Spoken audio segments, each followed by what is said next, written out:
TUSD is released by Trust Token, which is a company based out of Nevada. I'm not exactly sure what their current status is. It's not the Tucson Unified School District. Anyway, so basically what they do, they're much smaller than Circle or Tether or DAI.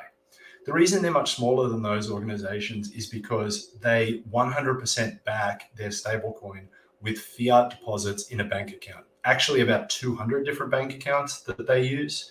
I'm not sure of their current status because of the issues earlier this year with Prime Trust, who was their custodian. But let's just say it's all working as it's supposed to.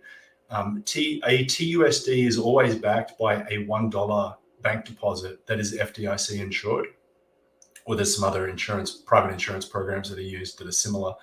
And what that means is that it's always collateralized. So you should always be able to sell a TUSD, for a US dollar that would be released to your bank account. Now, TUSD is only on Ethereum, to the best of my knowledge. We took the same operating principles and we applied them to PulseChain. And we said, okay, well, we want people to retain sovereignty, so we won't provide a wallet. You have to do everything by linking your external wallet, either with MetaMask or soon Internet Money, to the Coast app. And so you are in control of your own private keys. We don't do custody for you. And if you send money from your Coast digital account to the collateral account, basically just gives you the right to then mint CST. So it's a very similar process to what TUSD does. We've got some different security model threat vector stuff that we deal with on the back end to keep it very secure. But for you, the user, you move money easily between accounts and you mint and burn CST using a Web3 transaction with your MetaMask wallet, and then you have CST in your MetaMask wallet to do whatever you want with. One of the last big things that we need to work on is integration with Internet Money and maybe even Pulse wallet at some point.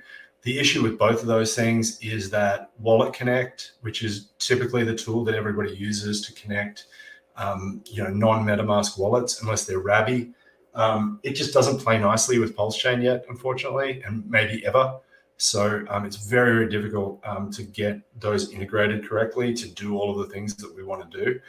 It's not just for the end user. It's also some stuff in the back end for us, because we're doing on-chain transactions and the user is doing on-chain transactions. So there's two different things going on there.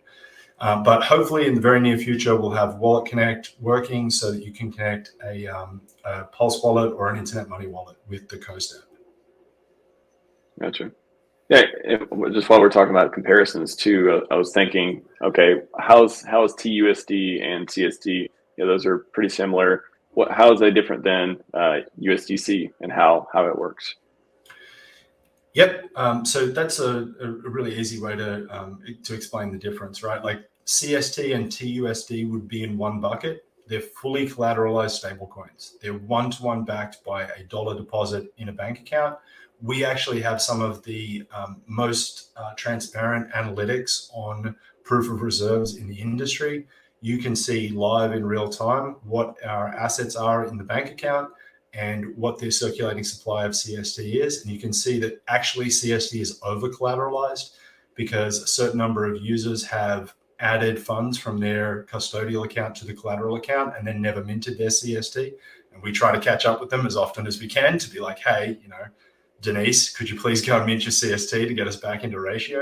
But you'll notice that we're actually over collateralized by a few $1,000s. We've never been under collateralized. And I'm not saying it's impossible, but it's as close to impossible as I can imagine for us to be under collateralized.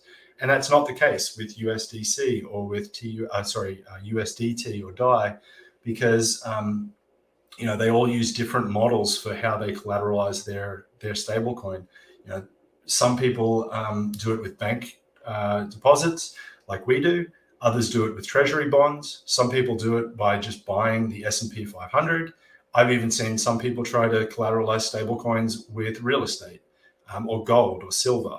So you can collateralize a stablecoin with anything. The key thing, though, is it redeemable, right? Like if you come to the Coast website, I can say with absolute certainty, you'll be able to burn a CST and receive a US dollar at any time that you need to, because there are not more CST in circulation than USD available in banks. So it's not possible for us to wind up in one of these, Silvergate type situations where there's a run on bank deposits and we've put all of our capital in some sort of long-term yield product. Like, that's just not happening. It's all in an FDIC insured bank account. So in the event that every single CST in circulation, someone wanted to buy them all up and burn them, we would have cash to be able to give back to them. And, it'd hurt us in the short term because all the liquidity would get destroyed. But, it's the most honest way to go about releasing a product like this. Stablecoins, fully collateralized stablecoins like the one that we have and like TUSD are the way banks should operate. And if there was no Federal Reserve, this is how they would operate, because this is how they used to operate. The only way to be able to lend out a dollar was to get a dollar in deposits. The same way through CST, the only way to mint a CST is to put a dollar in a bank account first.